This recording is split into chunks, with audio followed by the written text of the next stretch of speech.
Fellas, you gotta be more present with your kids. Excuse me. I need to be more present with my kids. I need to stop thinking that I've got to be perfect, and I need to start realizing that I just need to be present. That's something that's been bothering me. That's something that I fight daily, is my worth with my kids. Am I the dad that I need to be for them? Am I the role model, the example that I want them to be when they grow up? Or even right now in school, are they behaving like they should? Are they carrying themselves with strength and confidence? Are they socially welcoming of others and being able to carry on conversations? Are they not backing down from problems, but taking them head on?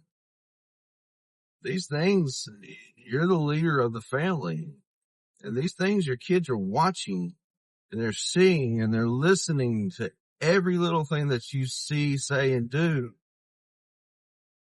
And they're going to mimic you because you are their role model, whether you believe it or not. So that kind of ties me back into what I'm saying is that's hard for me sometimes, because I take back to where I've come from.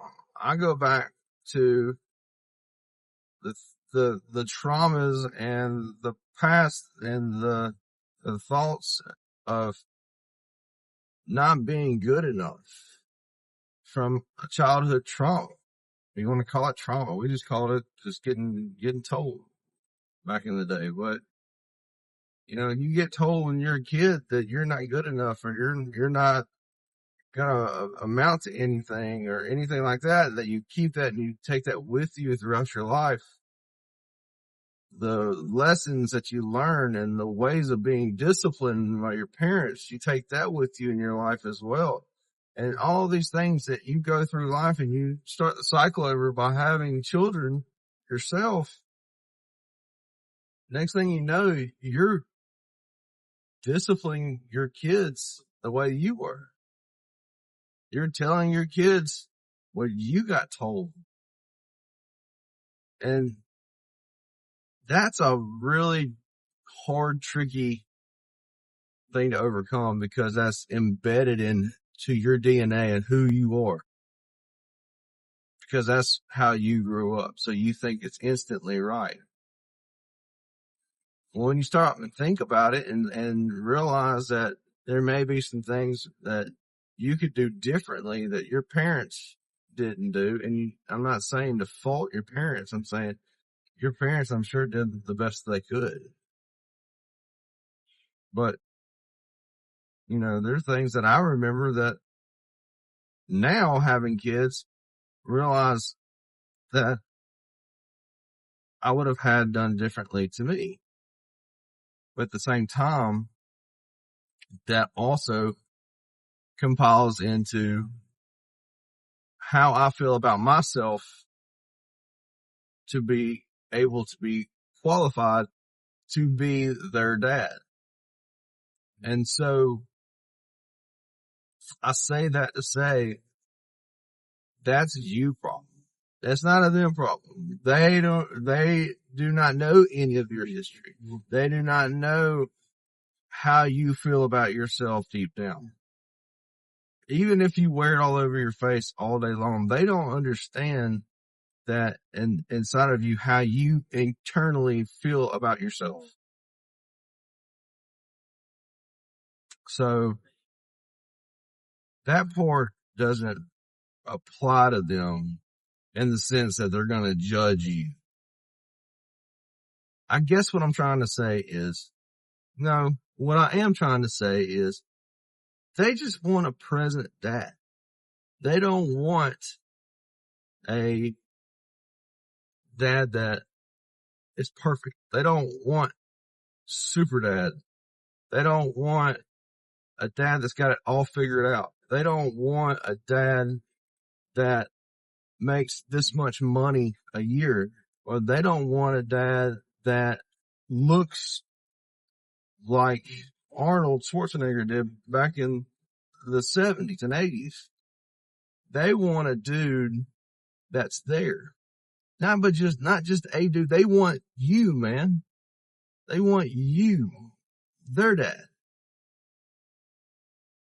And this one hits home, man. It hits close to home for me because this is something that I struggle with too. Because I personally want to give my kids the best life that they possibly can have. So it's important to me. So I'm a little more guarded because of that reason. Because I want to be that guy. I want to be that guy that they come to. And there's an issue. I want them to come to me. I want them to trust me in the long run. But the problem is if you say no to everything that they want to do, I'm guilty too, then they're not going to want to come to you for things. They're not going to want to come to you with problems. If you're constantly disciplining them on every single thing, which you should discipline your kids appropriately, but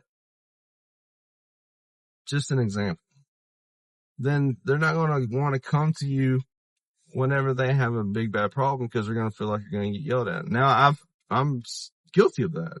I've had my kids say, well, I thought you were going to get mad at me, so I didn't tell you. Okay. Check. I'll make that note in my mind and try to do better. But that's the thing, man, is that we get so caught up in wanting to be perfect for them because we care that we kind of distance ourselves a little bit because we don't want to fail them because we love them so much. So in 20 years, what is their memories going to be of you? Are they going to be like, Dad was always there. He was awesome. Or are they going to be like, yeah, I don't really know much about him because he just kind of kept to himself. I'm starting to think these things, man. And my oldest is 12, so I'm trying to make these adjustments now and try to be that guy for them. Because to me, that's important. So just a thought that I wanted to get out there. I don't like talking about things and telling people to do things or don't do things. I like just speaking on my own behalf. Like, this is what I'm fighting with right now on the inside. And this is what I've come to realize, or this is what works for me. And maybe that helps you out. So it's all from love and just trying to share this journey that I'm trying to figure out myself. So go tell your kids you love them, and be that guy for them. Be that guy in a present way. They don't need perfect. They just need present. All right. So until next time, let your light shine, my brother. Peace.